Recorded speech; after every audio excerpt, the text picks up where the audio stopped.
Enfin, on va faire un petit peu de code. Donc, je vais vous expliquer d'abord ce que nous allons faire. Je vais commencer par le diagramme de classe. Donc, on a notre application. Donc, et après, on va créer une interface, on va l'appeler form.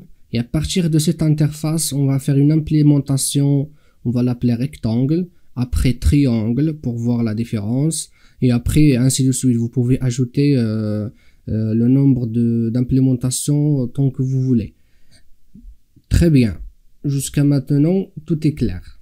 Juste une petite remarque, on pourrait faire ça aussi à l'aide de l'héritage. Donc on pourrait faire rectangle hérite de la classe form et ainsi de suite. Mais moi je l'ai fait comme ça afin que vous compreniez rapidement l'inversion de contrôle et d'une manière très simple. Je voulais pas compliquer les choses dès le début. Très bien. Donc je vous retrouve dans la prochaine vidéo pour commencer, pour coder tout cela sur Eclipse. On va essayer dans cette vidéo en fait de créer une application, une petite application sans utiliser le concept de l'inversion de contrôle. Donc ouvrez l'application Eclipse chez vous et ensuite allez dans File, New. Pour créer un nouveau projet, on va créer un projet Java, donc Java Project. Ensuite, mettez le nom de projet. Donc, je vous conseille de mettre, par exemple, moi j'ai mis mon app sans inversion de contrôle. Comme ça, vous gardez un historique propre. Ensuite, vérifiez bien que vous avez Java SE 1.8. Ensuite, on va créer donc notre package. Donc le package où il y aura donc nos interfaces et nos classes. Donc ça c'est juste pour garder toujours la propreté et l'organisation du projet, surtout quand on a des projets qui sont très grands.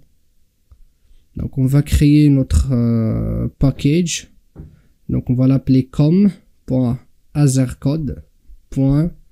Et après donc on va mettre par exemple comme le nom de l'application app sans inversion de contrôle. Donc c'est mon application sans inversion de contrôle. Et après cliquez sur finish.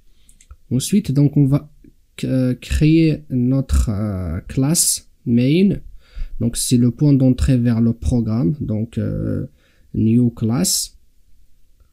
Donc on va déjà ajouter, donc on va mettre le nom de notre application, on va appeler tout simplement app sans inversion de contrôle.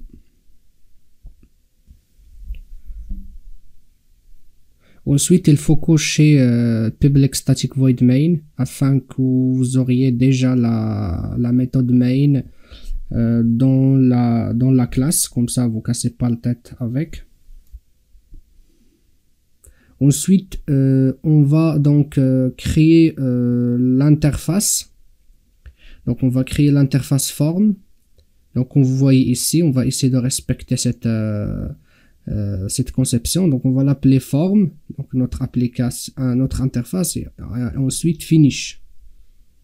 Donc une fois que nous avons notre interface, donc on va ajouter une méthode dans cette interface qui sera donc surchargée par les autres implémentations. Donc moi je l'ai appelé get form type, c'est juste pour avoir un exemple. Donc je voulais pas compliquer je voulais pas compliquer les choses dès le début. Donc public string get form type.